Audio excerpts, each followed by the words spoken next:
Mesto Bratislava pripravilo nové riešenie vzťahujúce sa na podporu verejnej dopravy. Konkrétne sa jedná o zastávku viedenského typu, ktorá sa v Bratislave objavuje prvýkrát.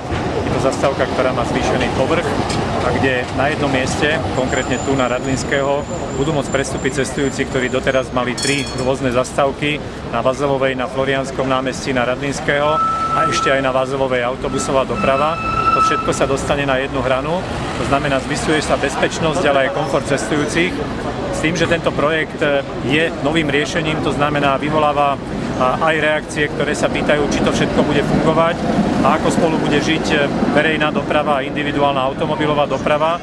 Zatiaľ sú spustené obidva druhy dopravy na tomto úseku, pretože od piatku tu budú chodiť električky a budú zastavovať na tejto zastávke.